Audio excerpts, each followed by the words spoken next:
আচ্ছা, বিসমিল্লাহির রহমানির রহিম।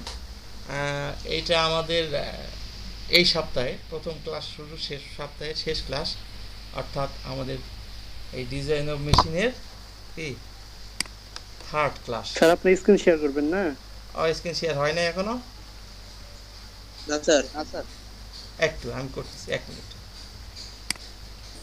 না স্যার, হয়নি এখনো।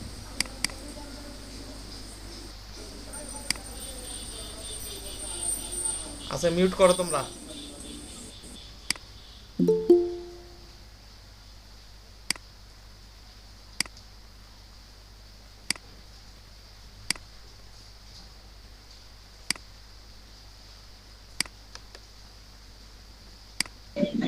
স্যার হয়েছে এবার। ওকে, হ্যাঁ, তাহলে আমাদের এটা এই সপ্তাহের শেষ ক্লাস।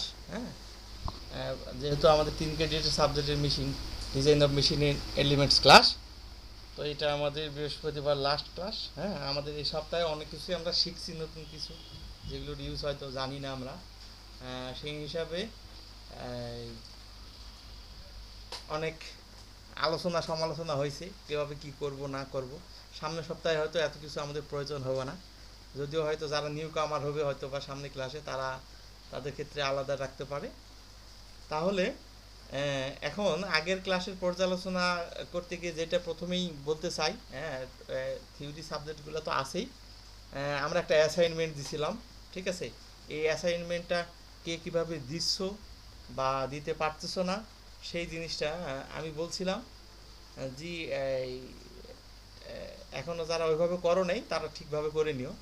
মানে এইটা একটা জব স্যার আজকে রিপোর্টে তো জমা নেবেন নাকি? একটু কথা আমি বলি, আমি জিজ্ঞাসা করলে উত্তর দিও। একটু জব রিপোর্ট যেভাবে করো বা অ্যাসাইনমেন্ট যেভাবে সরাসরি জমা দাও, ঠিক সেইভাবেই একটা A4 সাইজ কাগজে তোমরা কাজটা করবা। এটাই বলার কে ছিল, হয়তো এইভাবে বলি নাই মেনশন করে, যে A4 সাইজ কাগজেই তোমরা ওটা করবা। এটা সেমিস্টার শেষে বা পরিস্থিতি স্বাভাবিক হলে যখন তোমরা অফলাইনে কলেজে আসবা তখন আমি কিন্তু ওইটা আবার জমা নিয়ে নেব, ঠিক আছে? কিন্তু হ্যাঁ, সেটা জমা না নিতে পারলেই যে একজাক্ট জমা না দিলেও যে খুবই সমস্যা হয়ে যাবে তা না, কিন্তু ওইভাবেই করবা। এমনি নর্মাল যে কোনো খাতায় লিখে সেটার পিকচার দেওয়া, এটা মানে খুব একটা ইফেক্টিভ না। তোমরা একটা ওই অফসেট কাগজেই লিখবা, লিখে সেটার পিকচার আকারে সবচেয়ে ভালো হয় যদি পিডিএফ আকারে দাও, ঠিক আছে? যদি না পারো পিকচার আকারেও চলবে। হ্যাঁ, তবে ওই পিকচার তোমার একটু তোলার সময় একটু সতর্ক রাখবা, কারণ পিকচারের সাথে যাতে আশেপাশের জিনিস যাতে না থাকে, ঠিক আছে? থাকলেও সেটা ক্রপ করে এডিট করে দিবা, এটা তো ভালো দেখা যায় না। হ্যাঁ, বা অনেকের আবার ক্যামেরার নামও উঠে থাকে পিকচারের মধ্যে, অমুক ক্যামেরাতে ছবি তোলা। এটা নট প্রফেশনাল জিনিস। একটা স্টুডেন্ট হিসাবে তুমি এটা করতে পারো না, ঠিক আছে? তুমি সেলফি তোলো, হোয়াট এভার ইট ইজ, ঘুরে বেড়াও, তখন ওগুলো করো, ঠিক আছে? মানে একটা নিট অ্যান্ড ক্লিন ছবি দরকার। হ্যাঁ, যদি বলো স্যার আমি পিডিএফ পারি না, এই পিডিএফ শিখারও মেলা জায়গা আছে, তুমি ইউটিউবে গেলে পিডিএফ বানা কীভাবে। আর সবচেয়ে বড় কথা হলো কিছু অ্যাপসই আছে যেগুলো পিকচার থেকে পিডিএফ সাথে সাথে হয়ে যায়, ঠিক আছে? দিয়ে সেইটা তুমি অ্যাটাচ করে দিতে পারো। মানে পিডিএফ হলে সবচেয়ে বেটার। যদি না পারো পিকচার অ্যাকসেপ্টেবল, তবে পিকচারটা একটু ফ্রেশ হওয়া জরুরি, ঠিক আছে? তাহলে আমরা যে অ্যাসাইনমেন্ট দিছিলাম সেই অ্যাসাইনমেন্টের আমার ক্লাসরুমের কি অবস্থা, ক্লাসরুমটা তোমাকে একটু ঘুরাই নিয়ে আসি। আচ্ছা, ক্লাসরুমে যাওয়ার আগে একটু শেয়ার করে নিই। ক্লাসরুমে জয়েন করতে পারো নাই, আমার যে ক্লাসরুম সেই ক্লাসরুমে জয়েন করতে পারো নাই কি এরকম কেউ একজন বলো তো। সবাই জয়েন করছো ক্লাসরুমে? স্যার হ্যাঁ, যারা আপনার ইমেল পারছো, আমার ফোনে, যারা ক্লাসরুমে আমার ঢুকতে পারছো তাদের কথা বলার দরকার নাই। যারা কেউ পারো নাই, যে এখনো স্যার আমি ক্লাসরুমে ঢুকতে পারিনি, ঠিক আছে? ক্লাসরুম মিন্স এই যে এইটা, ঠিক না? এই যে এইটা, হ্যাঁ এইটা দেখতে পাচ্ছ সবাই? জি স্যার। তো তাহলে এইটাতে ঢুকতে পারো নাই, এরকম কেউ আছো কি না আমার এই ক্লাসে? আচ্ছা, আমি মনে করতেছি সবাই পারছে। তাহলে তাহলে আমরা, স্যার আমারটা একটু দেখবেন? আরে বাবা, একটা জিনিস নিয়ে পেঁচানোর দরকার কি? তুমি এটা দেখতে পাইছো কিনা সেটা বলবা। না স্যার, দেখতে পাচ্ছি না ঠিকভাবে, তার জন্যই। পাচ্ছ না? আচ্ছা, তাহলে আমরা না ভিতরে গিয়ে দেখি। আচ্ছা ঠিক আছে, তুমি মিউট করো, আমি দেখি ভিতরে। আচ্ছা, এই ক্লাসরুমের ভিতরে ক্লাস ওয়ার্ক পাবা। হ্যাঁ, এই যে ক্লাস ওয়ার্ক, যেটা আমরা অ্যাসাইনমেন্ট আকারে প্রথমে আছে স্ট্রিম, তারপরে কি ক্লাস ওয়ার্ক। এই ক্লাস ওয়ার্কে দেখবো অধ্যায় 1-এ একটা অ্যাসাইনমেন্ট আমরা দিছি, ঠিক আছে? আচ্ছা, এই যে পিপলে এখানে ইনভাইটেড করা আছে। আচ্ছা, এই পারভেজ তোমার মানে ইমেল আইডিতে কি নাম লেখা আছে বলো তো? মোশাররফ পারভেজ। মোশাররফ পারভেজ। আচ্ছা, মোশ- এই তো, এই তো তুমি আছো তো। এই যে মোশাররফ পারভেজ, কেন মোশাররফ 9349 দেখতে পাচ্ছ? হ্যাঁ, এটা রিনেম করা হয়েছে। হ্যাঁ জি স্যার, এটাই। হ্যাঁ, তাহলে তো তুমি আছো ক্লাসরুমে, ঢুকতে পারছো তো অলরেডি। এই যে তোমার পিকচারও দেখা যায়। হ্যাঁ, এই যে তোমার নিচে মতিন আছে, ঠিক আছে? তাহলে জি স্যার। না, অনেকেই যোগদান করছো আমার, দেখো এখানে। আমারটা একটু দেখবেন। আরে বাবা, তুমি, আর তোমার কাছে যদি আমার মেইল যায়, এই যে অ্যাসাইনমেন্ট তোমার আছে, বা তুমি ক্লাসে জয়েন করার জন্য যদি আমার কাছে মেইল যায়, তার মানে তুমি তো কনফার্ম। আলাদা করে দেখার প্রয়োজন নাই। এই জিনিসটা ভরসা করতে পারছো না কেন তোমরা? ঠিক আছে, জি আলাদা স্যার, করে তো জি স্যার। দেখার প্রয়োজন নাই এটা। ঠিক আছে, তুমি আমার ক্লাসরুমে যদি টিপ দাও, যদি আমার ক্লাসরুমের ঘটনাগুলো যদি দেখতে পাও, হ্যাঁ, দেন দেন তো তুমি অটোমেটিক তো জয়েন। এটা তো আলাদা নতুন করে তোমার নাম দেখা তো উদ্দেশ্য নয় এখানে, ঠিক আছে? যাই হোক, আমরা ক্লাস ওয়ার্কের কথা বলছিলাম, অ্যাসাইনমেন্ট। তো ক্লাস ওয়ার্কের এই যে অ্যাসাইনমেন্ট 1, এটা যদি আমি টিপ দেই, কি পাইছি দেখো? বিভিন্ন পদার্থের নিরাপত্তা সহ ও ইয়ং মডুলাসে একটি তালিকা তৈরি করো সর্বোচ্চ যতগুলো সম্ভব। এটা এই কথাটা এই জন্য লিখছি আমি, তুমি বইয়ে কটা দেওয়া আছে তোমার, মানে এই কটাই দিতে হবে এমন না। কে এটা? এই থেকে আসলো? স্যার আমার ওয়াইফাই ছিল না স্যার, তাই লেট হয়ে গেছে স্যার। তো আমি কি করতে পারি? অপেক্ষা করো। সালাম দিলাম স্যার। তা আমার ক্লাসে, আমি ক্লাসের মাঝখানে সালাম নেই না কারো, এবং দিতেও নিষেধ করি। এটা অফলাইনেও অনলাইনেও। তুমি চুপ করে থাকো, মিউট করো, ঠিক আছে? আচ্ছা, এই একটু 1 মিনিট।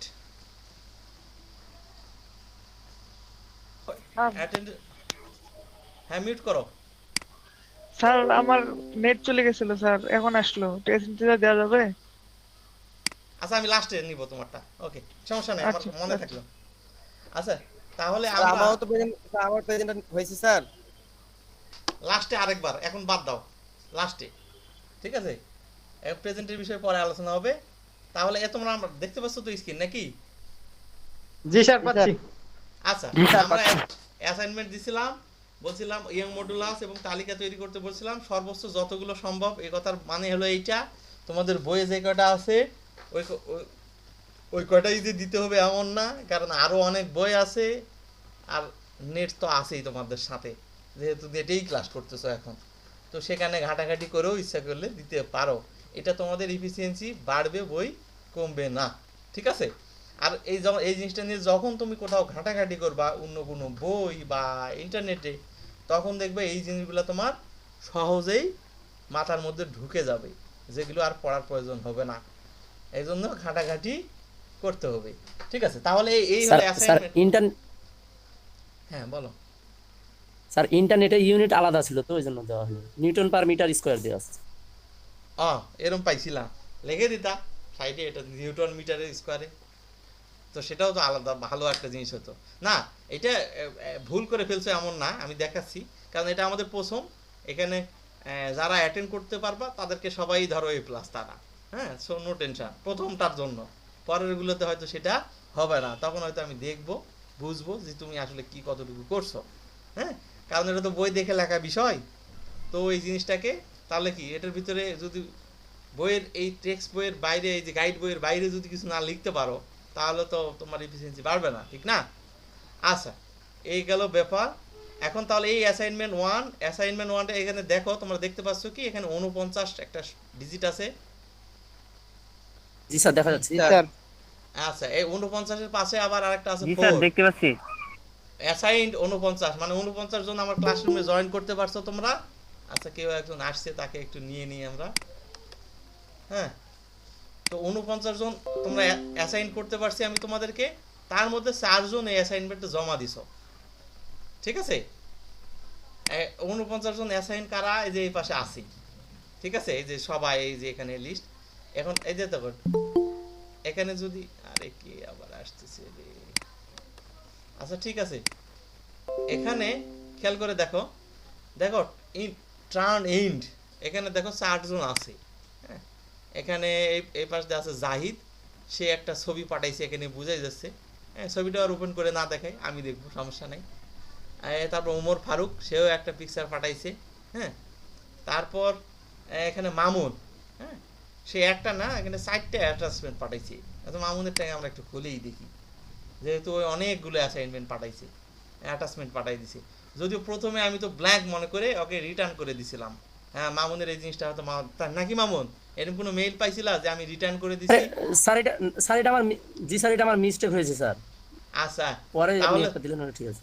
তাহলে মামুন তুমি একটু লাইনে থাকো, তোমার সাথে আমি কথা বলি, তাহলে অন্যরাও বুঝে যাবে। তুমি যদি ভুল দাও, জি স্যার, আমি বলেন। তোমাকে রিটার্ন দেবো, সেটাও তোমার ইমেইলে খবর চলে যাবে যে স্যার তোমার রিটার্ন দিছি। দেন তুমি আবার সাবমিট করতে পারবা। মামুন সাবমিট করছে, কিন্তু এখানে স্যার। কি করছে, এই যে মামুন 4টে অ্যাটাচমেন্ট আর এই যে 1 2 3 4, এই 4টার মধ্যে উপরের গুলাতে কিন্তু কিছুই নেই, ব্ল্যাঙ্ক কিছু, কোনোভাবে হয়তো ওই মিস্টেক করে ওটা দিচ্ছে। তবে লাস্টেরটা যেটা পিকচার একটা, এটা কিন্তু ওর অ্যাসাইনমেন্টটা আমার কাছে আসছে, ঠিক আছে? আচ্ছা যাক, এটা ব্যাকে যাই, ব্যাকে কিভাবে যাব? আচ্ছা আচ্ছা, ব্যাকে যাওয়ার দরকার নেই, মামুনেরটা আমরা ক্রস করে দিই। তো এই 4 জনের মধ্যে এতে 2 জনেরটা ওকে। এখন মামুনকে আমি নাম্বার দিয়ে দিছি, মামুন পাইছে কিনা সেটা জানি না, এবং সেখানে স্যার শুধু আমার ইয়া আসছে sir, very good, very good একটা লেখা আসছে। হ্যাঁ। এই তো গুড, আমি তোমাকে কমেন্ট দিয়ে দিছি। নাম্বার তোমার ইস্যু না, তোমার নাম্বার কি দিবে এটা তো টিচারের ব্যাপার। যাই হোক, নাম্বার আমি দিয়ে দিছি তোমাকে, ঠিক আছে? সেটাও যদি দেখতে চাও অসুবিধা নাই, প্রথম দিন এজন্য দেখাই দিছি। এই দেখো মামুন, এই যে দেখো এখানে 10/9, 10-এর মধ্যে 9 দিছি আমি, এই 3 জনকেই দিছি, তাই 10-এর মধ্যে 9, 10-এর মধ্যে 9, ঠিক আছে? 100% যেহেতু মার্কেট করতে হয় না, বিদায় 9 দিছি, না হলে 10-এর মধ্যে 10ই দেওয়ার ইচ্ছা ছিল। যাই হোক, কিন্তু আরেকটা দেখো, এই সামিউল, হ্যাঁ 93 89। আচ্ছা মামুন, তাহলে তুমি তো বুঝতে পারছো ব্যাপারগুলো যে কিভাবে জি স্যার, return বুঝতে আসতেছে, পেরেছি। কিভাবে। তাহলে এটা খুব সহজ কিনা, মানে খুব কি কঠিন মনে হয়েছে তোমার কাছে? কারণ আমি কোনো জি না স্যার, মানে এটা মজার ফার্স্ট টাইম ব্যাপার। একটু কঠিন মনে হচ্ছিল, তো ফার্স্ট টাইম হ্যাঁ। কয়েকবার চেষ্টা করতে যাই ওগুলো খালি চলে গেছে। আমি যদি কমেন্ট দেই সেখানে, সেটাও তুমি পেয়ে যাবা। ভেরি গুড বললাম, ভেরি ব্যাড বললাম, বা আর একটু ট্রাই করো, অনেক কিছুই লিখতে পারি আমি, সেগুলোও পেয়ে যাবা। হ্যাঁ, যেটা বলা যায় এই যে এই ডিজিটাল দিয়ে আমরা করতেছি। এখন দেখো সামিউলের ঘটনা দেখো, সামিউল একটা দিছে 93 89, নো অ্যাটাচমেন্ট, কোনো অ্যাটাচমেন্ট নাই, জাস্ট ওই সাবমিট করছে, কিন্তু কোনো কিছু দেয়নি। ওই ওই হয়তো মানে ব্যাপারটা বুঝতে পারেনি, ওকে আমি রিটার্ন করিনি। রিটার্ন না করার উদ্দেশ্য হলো এটা তোমাদেরকে দেখানো যে ব্ল্যাঙ্ক না, কিছু থাকতে হবে, যে এরকম। বা মামুনের ভিতরে আছে, সমস্যা নেই, ভিতরে থাকলেও হবে, আমি ভিতর থেকে বাই করে নেব, ঠিক আছে? আচ্ছা, এই সামিউল কি আসো নাকি? জি স্যার আছি, এটা ভুল করে চলে এসেছি। আচ্ছা, ভুল করে চলে এসেছো, নো টেনশন, আমি রিটার্ন দিয়ে দেবো, তোমার কাছে মেইল যাবে। আচ্ছা স্যার ঠিক আছে। আচ্ছা, তোমার সামনেই আমি রিটার্ন ঠিক আছে। করে দিই, এটা দেখাচ্ছি আমি তোমাদেরকে, সবাই দেখো একটু। এই দেখো এখানে রিটার্ন লেখা উঠলো, ঠিক আছে? এখানে জাস্ট আমি রিটার্নে ক্লিক দিলাম, নো গ্রেড রিটার্ন, তোমার কাছে কিছুক্ষণের মধ্যে মেইল চলে যাবে, ঠিক আছে? যে জি স্যার। মুখ টিচার রিটার্ন দিয়ে দিছে। তো রিটার্ন দিলে, জি স্যার। রিটার্ন দিলে কি করবা? এই দেখো অলরেডি এখন এই কই গেল, হ্যাঁ এই দাও, ওই ওকে যেহেতু রিটার্ন করে দিছি, এখানে টার্ন ইন 4 ছিল, এখন 3 হয়ে গেছে, মানে 3 জনের অ্যাসাইনমেন্ট আমি অ্যাকসেপ্ট করেছি এবং তারা ওকে, ঠিক আছে? আর 50 জন বাকি আছে। আমার ক্লাসে টোটাল 53 জন তোমরা ঢুকতে পারছো। তো 53 জনের মধ্যে 3 জন অ্যাসাইনমেন্ট জমা দিছে, 50 জন মানে দেওয়া না দেওয়া মানে অ্যাসাইন হয়ে আছে তারা, ঠিক আছে?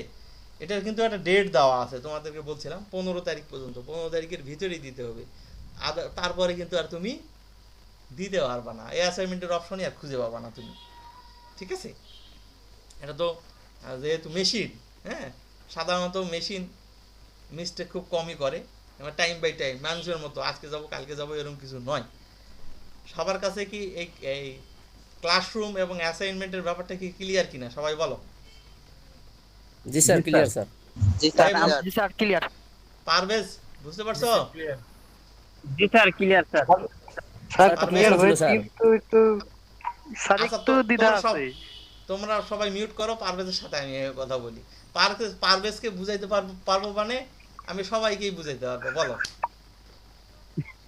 এটা মজা করো স্যার পারভেজ, ফটোটা মাইন্ড করো দিব না। কিভাবে এটাই একটু প্রবলেম ছিল। হ্যাঁ লিখে নিয়েছি তো ওইটা এখন আপনার কাছে পাঠাবো কি করে এটাই এখন প্রবলেম। ওই যে মামুন দিয়ে দিছে, আর নো টেনশন, মামুন তো আছেই তোমার আশপাশে। হ্যাঁ, ওকে জিজ্ঞাসা করো। মামুনের যদিও একটু প্রবলেমও হয়েছে, আর প্রবলেম যেহেতু হয়েছে তা বোঝায় যে এরা তো এরা দুজন তো মনে হয় উমর ফারুক তুমি তো মনে হয় সেকেন্ড শিফট না ফার্স্ট শিফট? এই তো ফার্স্ট শিফট। যাই হোক, মামুন তো তোমার সেকেন্ড শিফটের স্টুডেন্ট, মানে তার জি থেকে স্যার। একটু জানে নিবা, জানে নিলেই তো হয়ে গেল যে কিভাবে কি হবে। আর কিছুই না, জি আমার স্যার। মেইলকে ফলো করতে হবে তোমার। মেইলে আসবে অ্যাসাইনমেন্ট, মেইলে গিয়ে ওখানে জমা জমা দেওয়ারও জায়গা থাকবে মেইলে, ঠিক আছে? তো সেখানে জমা দিয়ে স্যার দিবা। আপনি মেল পাঠিয়েছেন, ওখানে কি রিট্রাই করে আমি মেল পাঠালে চলে যাবে আপনার কাছে না কেমন কি? না না না, রিপ্লাই না। মামুন একটু বলো তো হালকা পাতলা কিভাবে তুমি দিছো। স্যার আমি গুগল ক্লাসরুম একটা অ্যাপস ডাউনলোড করেছিলাম, ওইখানে আপনি যে মেলটা পাঠিয়েছেন ওখানে চলে আসছে। হ্যাঁ ওখানে চাপ দিলে ক্রেডিট অ্যাড একটা লেখা আছে, ওটার উপর কি? চাপ দিলে হ্যাঁ ক্রেডিট অ্যাড সম্ভবত এরকম লেখা একটা আছে। হ্যাঁ হ্যাঁ ওইখানে আপনার চাপ দিলে পারে ফাইল লেখা আছে, ড্রাইভ লেখা আছে, লিংক। হ্যাঁ হ্যাঁ ওখান বুঝতে থেকে আমি পারছি। এই যে ফাইল থেকে হ্যাঁ দিয়েছি। ও ও তো অ্যাপস ডাউনলোড করছে, এটার অ্যাপসও আছে, আমি তো জানতামই না। আচ্ছা যাই হোক, তাহলে অ্যাপস ডাউনলোড করে দিবা, তাহলে তো আরো ইজি হয়ে যাবে, ঠিক আছে? আর পিসি থেকে যদি দাও তাহলে তো আর অ্যাপস লাগে না, এটা ডাইরেক্টই করা যায়। হ্যাঁ, আর ওই যদি তাও না বোঝো, ওই যে মেইল গেছে অ্যাসাইনমেন্টে, সেই অ্যাসাইনমেন্টের ওখানে নিশ্চয়ই কোনো কিছু লেখা আছে, সেই লেখাটাতে টিপ দিবা, দেখবে এমনিই বুঝে যাবা, খুব কঠিন কিছু না। আর তারপরেও যদি সমস্যা হয়, তার আগে একটু ডেমনস্ট্রেশন ইউটিউব কোথায় দেখে নিবা যে কিভাবে গুগল ক্লাসরুমে অ্যাসাইনমেন্ট জমা দিতে হয়। আর চেষ্টা তো করবোই। হ্যাঁ, চেষ্টা করো, ইনশাআল্লাহ সাকসেস হবে। আর যদি মনে করো যে না, স্যার আমার একটা আচ্ছা অধৈর্য হয় না তোমরা কেউ, যেহেতু আমরা প্রথম সপ্তাহ, হ্যাঁ তুমি জানো না কি কি প্রশ্নের উত্তর দিছি আমি স্টুডেন্টদের, তোমরা তো এরকম কোনো কমেন্ট করো না ফার্স্ট, বিশেষ করে প্রথম সেমিস্টার, হ্যাঁ এবং থার্ড সেমিস্টার, ওদের মানে কত ধরনের যে অভিযোগ। হ্যাঁ স্যার একটা অভিযোগের প্রশ্ন ছিল স্যার। মানে স্যার আমরা এখন যারা করিনি যারা স্টার্ট করবো তারা এফোর্ট দিয়ে স্টার্ট করবো স্যার। হ্যাঁ হ্যাঁ হ্যাঁ, এভাবেই করো, খুব জোরাজুরি নাই। প্রথম প্রথম অ্যাসাইনমেন্ট যেভাবেই দিবা সেভাবেই আমি নিব, কিন্তু পরবর্তীতে একটু ভালো করে করার চেষ্টা করো, যেভাবে বললাম যে একটু পিডিএফ করা বা এ4 সাইজে সুন্দর করে করা ব্যাপারটা, এটা পরবর্তীতে অ্যাসাইনমেন্ট দেবো আমি, সেগুলো সময় চিন্তা করো। আপাতত আবার লিমিটেশন আছে, 15 তারিখের মধ্যেই দিতে হবে। তো কালকে ক্লাস নাই, কালকে যাতে দিতে পারো। আর অন্য কি শিক্ষক তোমাদেরকে কোনো রকম অ্যাসাইনমেন্ট দিছে কি? জি স্যার জি স্যার দিয়েছে স্যার। এই তো, তাহলে তো শুরু হয়ে গেছে অ্যাকশন, ঠিক আছে? চালাই যাও। ওকে, আল্লাহ হাফেজ। এবার আমরা এই আল্লাহ হাফেজ বলতে এই অ্যাসাইনমেন্টের জন্য আল্লাহ হাফেজ, আমরা ক্লাস শুরু করি, ঠিক আছে? সবাই মিউট করে ফেলো। তাহলে আগের ক্লাসের পর্যালোচনা আমরা করে ফেললাম, তার মধ্যে ওই অ্যাসাইনমেন্ট বিভিন্নটাই চলে আসলো। তাহলে প্রথম চ্যাপ্টারে আমরা স্ট্রেস, বিভিন্ন ধরনের ফ্যাক্টর অফ সেফটি, এগুলো আমরা ব্যর্থতার কিছু কারণ সেগুলো দেখলাম। এবং দ্বিতীয় অধ্যায়ে আমরা যেটা দেখব সেটা হলো প্রেসার ভেসেল। হ্যাঁ, কেন বলতেছি তোমার এই যে দেখো, আমি কিন্তু এই যে অধ্যায় 2 লিখছি, খেয়াল করে দেখো, এবং বাংলায় লিখছি প্রেসার ভেসেল, ব্র্যাকেটে লিখছি ইংলিশে প্রেসার ভেসেল, ঠিক আছে? এই যে অধ্যায়ের জায়গায় যদি চ্যাপ্টার 2 লিখতাম তাহলে তো সবাই বুঝতেই পারত নাকি? কেউ একদম উত্তর দাও, আজিজুরি উত্তর দাও, আজিজুরি বেস্ট, ঠিক আছে? তুমি জি স্যার বুঝতাম স্যার। হ্যাঁ, তা বুঝতাম না। আর এই প্রেসার ভেসেল যে বাংলায় লিখছি, এইটা না লিখে যদি ইংলিশে লিখতাম বুঝতা কি না? মানে জি স্যার বুঝতাম স্যার। বুঝতা। তাহলে তুমি খেয়াল করে দেখো, আমরা কিন্তু মানে মানসিকভাবে একটু দুর্বল ইংলিশের প্রতি। হ্যাঁ, যে ইংলিশ মনে হয় কি না কি, আসলে কিন্তু তা না। আমরা ইঞ্জিনিয়ারিং সাবজেক্টে যেগুলো পড়াশোনা করি এগুলোর ম্যাক্সিমাম ওয়ার্ড ইংলিশ, এগুলোর বাংলা এই যে প্রেসার ভেসেল, আবার তো কে যেন আসলো, এটা তো সমস্যা একটু। আচ্ছা আমি এটা পরবর্তীতে ঠিক করে নেব আজকের মতো। তাহলে এ দেখো প্রেসার ভেসেল ওয়ার্ডটা ইংলিশ, সেইটার দেখো তোমার ওই গাইড বইয়েও কিন্তু এটা প্রেসার ভেসেল নামে ইউজ করছে, বাংলায় প্রেসার ভেসেল লিখছে। এই জিনিসটার কিন্তু এটা মানে সম্পূর্ণ আমি ঘোরধর বিরোধী, ঠিক আছে? আমি কথা লিখতেছি ইংলিশে কিন্তু হয় বাংলায়, এই প স সরাসরি ক খ দিয়ে লিখবো কেন? আমার এবিসিডি লিখলে দিয়ে কি সমস্যা? আমাদেরকে মানে আমরা এমনি ভীতু ইংলিশের ব্যাপারে, আমাদেরকে আরও ভীতু করে রাখা হচ্ছে এগুলো বাংলা দিয়ে। হ্যাঁ, তোমরা দেখবা একটু ইংলিশ নিয়ে বেশিরভাগ লেখার চেষ্টা করবা। আমি তো চাই তোমাদেরকে অ্যাসাইনমেন্ট দিব, তোমরা পড়াশোনা করবা, সব ইংলিশে দিবা, খুব কঠিন কিছু না এগুলো সাবজেক্টের জন্য। না না, দিতেই হবে, মাস্ট না, মানে ইংলিশের চর্চাটা করতে হবে যতটুকু ম্যাক্সিমাম ইংলিশ লেটার ওয়ার্ড লেখা যায়। এটা করলে কি আমাদের ইংলিশের ভয় কেটে যাবে। যাই হোক, প্রেসার ভেসেল সম্পর্কে প্রথমে আলোচনা করি। প্রেসার মানে তো বুঝতেই পারতেছো, এনে চাপ, আর ভেসেল মানে কি একটা কি বলবো আমি, একটা তরল পদার্থ, তরল বা গ্যাসীয় পদার্থ। না না না, তো তরল না, ভেসেল মানে বাংলায় প্রকোষ্ঠ বললে ভালো হয়। প্রকোষ্ঠ যেটা আরো কঠিন, ভেসেলের থেকেও কঠিন, ঠিক আছে? প্রকোষ্ঠ বা কক্ষ টাইপের কিছু একটা, ঠিক আছে? মানে যে এলিমেন্টসের মধ্যে, বা এই যে ডিজাইন অফ মেশিন এলিমেন্টস, এটা একটা মেশিন এলিমেন্টস, এইটার মধ্যে বিভিন্ন ধরনের ফ্লুইড, হ্যাঁ, অত্যধিক প্রেসারে আমরা সংরক্ষণ করি, ঠিক আছে? কীরকম? সেটা গ্যাসের সিলিন্ডার হতে পারে, হ্যাঁ, গ্যাসও তো এক ধরনের ফ্লুইড, গ্যাসীয় ফ্লুইড, ঠিক না? বা ওই তরলও হতে পারে, গ্যাস বা তরল, যেমন ওয়াটারও হতে পারে, মানে যে বয়লার, হ্যাঁ, মোস্ট ইম্পর্টেন্ট ইস্যু হলো ইন্ডাস্ট্রিয়াল ক্ষেত্রে বয়লার, হ্যাঁ, ঠিক আছে? সে বয়লার হতে পারে, এরকম আরও অনেক ধরনের ইকুইপমেন্ট আছে, আমরা আস্তে আস্তে দেখব, ঠিক আছে? মানে যেখানে প্রেসারাইজড ফ্লুইড, হ্যাঁ, বা চাপযুক্ত ফ্লুইডের বাংলা জানি না আমি, চাপযুক্ত ফ্লুইড সেখানে আমরা জমা করে রাখতে পারি। স্যার প্রবাহী হবে না? ভেসেল মানে পাত্র হবে না স্যার? হ্যাঁ, পাত্রও মনে হয় স্যার ভেসেল মানে পাত্র হবে না, মানে একটা চাপের, মানে পাত্রের মধ্যে চাপ। হ্যাঁ, যাক, জি স্যার, গুগল করুন স্যার, ভেসেল মানে পাত্র, মানে পাত্র টাইপের জিনিস আর কি। আচ্ছা ঠিক আছে, এটা তোমরা গিয়ে বাংলা স্টাডি করে নিও, ঠিক আছে? যাক, এই প্রেশারাইজ যে জিনিসগুলো রাখা হয়, পাত্র বা প্রকোষ্ঠ যাই বলো, এটা বাংলা ইম্পর্টেন্ট না, আমার প্রেশার বেশি জানলেই হবে, ঠিক আছে? পাত্র প্রকোষ্ঠ ওগুলো জানারই দরকার নেই, ঠিক আছে?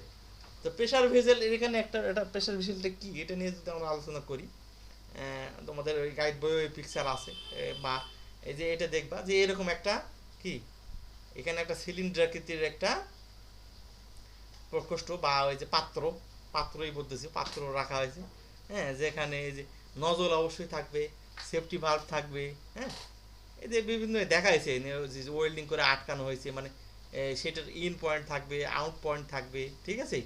আর সবচেয়ে ইম্পর্টেন্ট ব্যাপার হলো আমরা যখন এটা ডিজাইন করব, হ্যাঁ, মেশিন ডিজাইনের সাথে সম্পর্ক, সেটাই আমাদের মেন ইস্যু, ঠিক আছে? এখানে কি ম্যাটেরিয়াল থাকবে, হ্যাঁ, এটার থেকেও বড় ইস্যু হলো এই জিনিসটা কি ম্যাটেরিয়াল দিয়ে তৈরি করব আমরা। এই যে ওয়ালগুলো, হ্যাঁ, ওয়াল, এই যে এটার যে ওয়ালগুলো বানাইছি, এটা একটা ইন্টারসেকশন, এটা একটা মানে ধরো সিলিন্ডারের মতো, হ্যাঁ, এই সিলিন্ডারটা, এই ওয়ালগুলো কিভাবে আমরা ডিজাইন করব, এটাই হলো মেন, হ্যাঁ, ঠিক আছে? এই ওয়ালের স্ট্রেংথ এবং স্ট্রেস এগুলো আমরা কিভাবে ডিজাইন করব, ঠিক আছে? এটাই কিন্তু আমাদের মেন। তো এখানে বোঝাই গেল প্রেসার ভেসেল। এখন এখানে প্রেসার ভেসেল সাধারণত, হ্যাঁ, দুই ধরনের আমরা হিসাব করি, হ্যাঁ, মানে দুই ধরনের বলতে ধরন প্রকারভেদ না, ঠিক, এটা ম্যাথমেটিক্যালি দুই ধরনের। ম্যাথমেটিক্যালি কেন? দুই ধরনের সিলিন্ডারের ইকুয়েশন আলাদা হয়, ঠিক আছে? ইকুয়েশন মানে তো বুঝোই, হ্যাঁ, সূত্রগুলো আলাদা হয়, ঠিক আছে? সেটা কি, থিন সিলিন্ডার এবং থিক সিলিন্ডার, ঠিক আছে?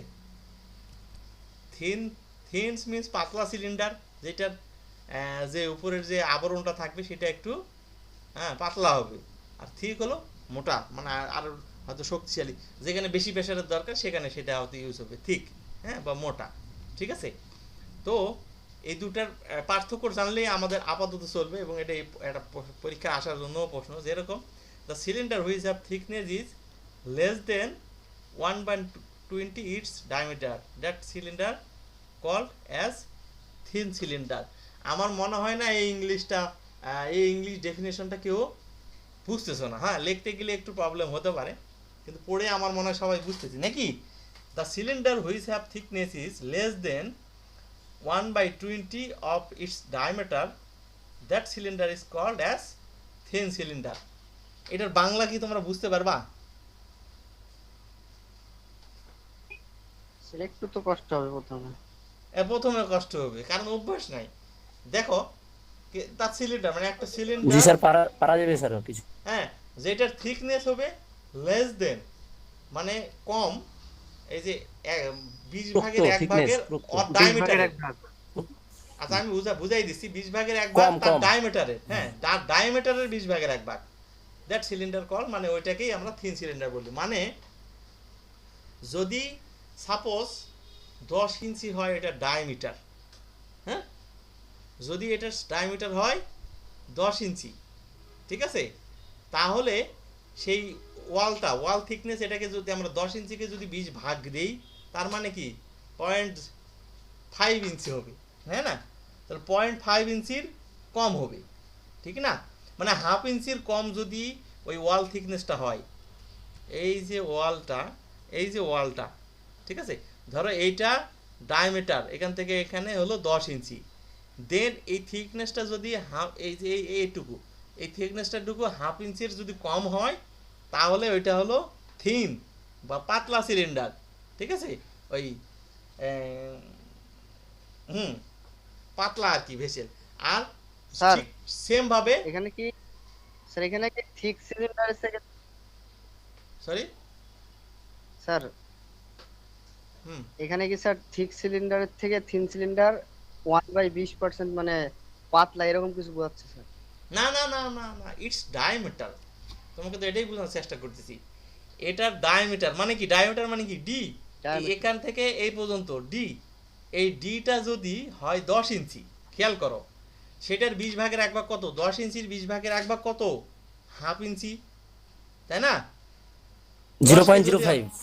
হ্যাঁ 0.05 কেন হবে, 0.5 হওয়ার কথা। তুমি 0.5 10 কে 20 দিয়ে ভাগ দাও, তাহলে কি 5 হবে না, ঠিক আছে। ও বইয়ে একটা লেখা আছে 0.5, সেটা হলো রেশিও, অনুপাতটা আর কি, 1/20 মানে হলো 0.05, সেইটা, ঠিক আছে, সেইটা ধরো না, আমি এখানে এক্সাম্পল দিচ্ছি একটা, ঠিক আছে, ম্যাথমেটিক্যাল এক্সাম্পল। এটা ডায়ামিটার যদি হয় 10 ইঞ্চি, তাহলে সেটার 20 ভাগের 1 ভাগ কত হয়, 0.5, অর্থাৎ হাফ ইঞ্চি। এই মিউট করো, এই হাফ ইঞ্চির 10 ভাগের না সরি হাফ ইঞ্চির কম যদি হয়, মিউট করো রে বাবা, কে লাইনে চলে আসলা, শাকিল নিউট করো।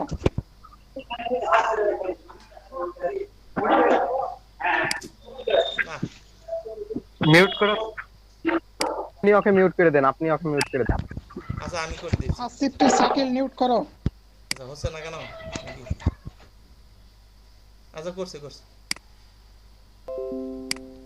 হয়েছে স্যার, তাহলে হয়েছে। হ্যাঁ, তাহলে আমাদের এই যে সিলিন্ডারটার ডায়ামিটার যদি হয় 10 ইঞ্চি, দেন এইটা হাফ ইঞ্চির কম পাতলা যদি হয় এই তোমরা এই শীটটা যেটা যেই স্টিলটা আমরা তৈরি করছি এটা, তাহলে সেটা হলো থিন সিলিন্ডার বা পাতলা।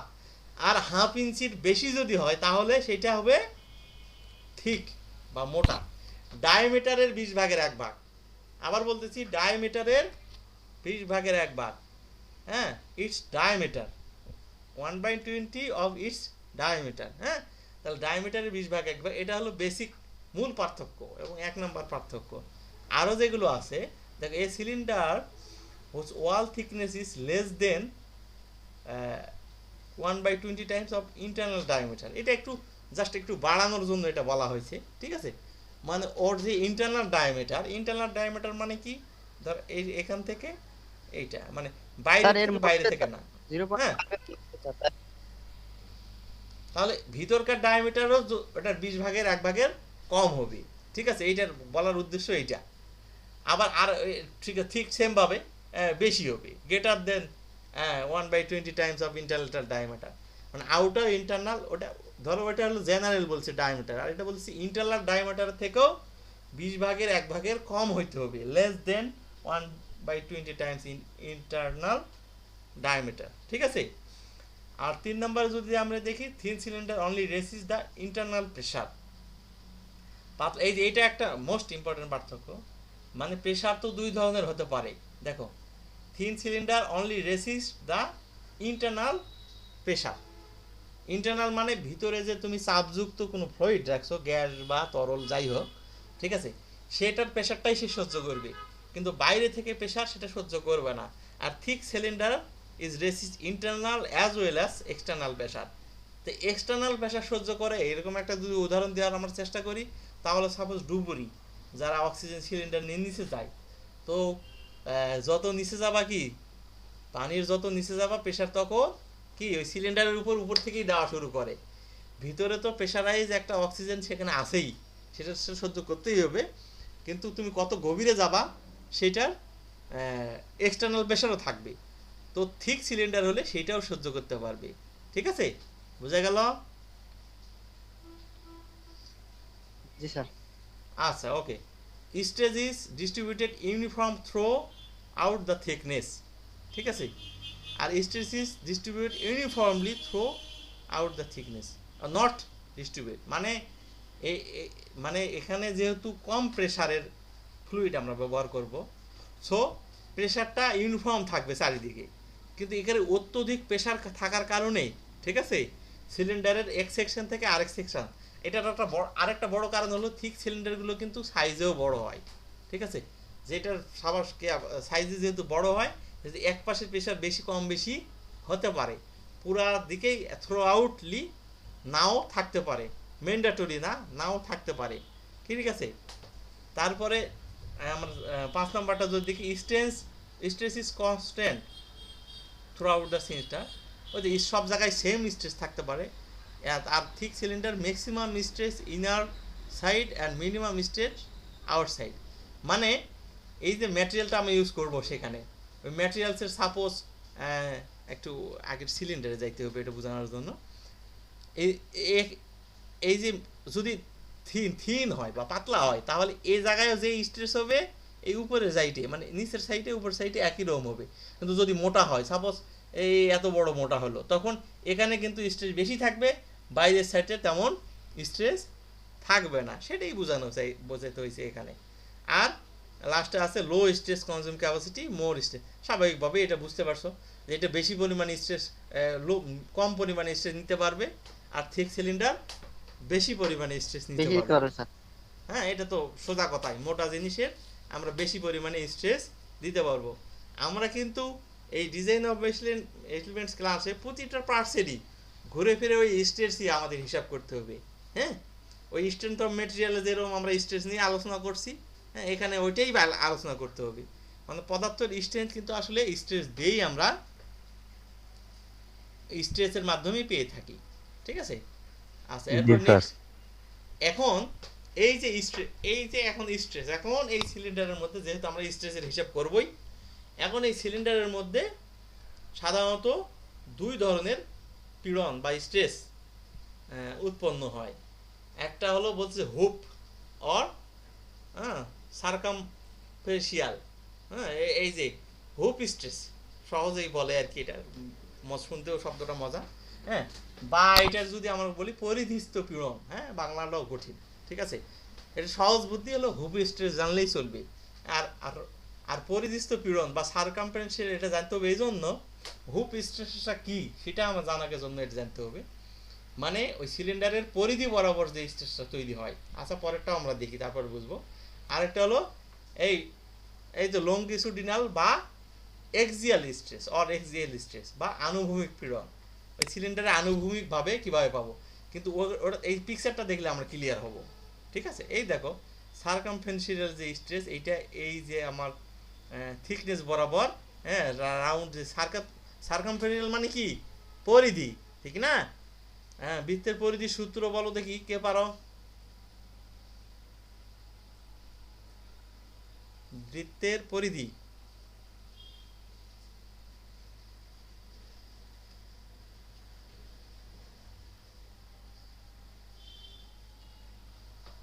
ঠিক আছে। তাহলে আমরা যদি হুপ স্ট্রেস যেটা বলি, যে সারকামফারেন্সিয়াল, সেটা হলো এই যে পরিধি বরাবর কাজ করে। আর লঙ্গিটিউডিনাল যেটা স্ট্রেস বা এক্সিয়াল স্ট্রেস, হ্যাঁ, সেটা ওইটা লম্বালম্বিভাবে কাজ করে, ঠিক আছে। এই যে পিকচারটা দেখো, আজকে আপাতত এই দুই ধরনের স্ট্রেস তোমরা এতটুকুই জানলে করবা। নেক্সট ক্লাসে আমরা এটার ইকুয়েশন এবং কিছু ম্যাথ আছে সেগুলো দেখব।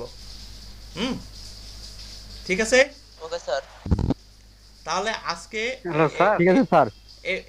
এই পর্যন্তই আমার ক্লাস শেষ করলাম আমি। স্যার আমরা অ্যাসাইনমেন্ট দিলাম, দেখেন তো গেল কি। আচ্ছা, একটু লাইনে থাকো, ঠিক আছে। সবাইকে ধন্যবাদ। তাহলে আজকে আমার ক্লাস স্যার 90 82 01 স্যার কারেন্ট চলে গেছিল, আমার প্রেজেন্ট দিতে পারিনি।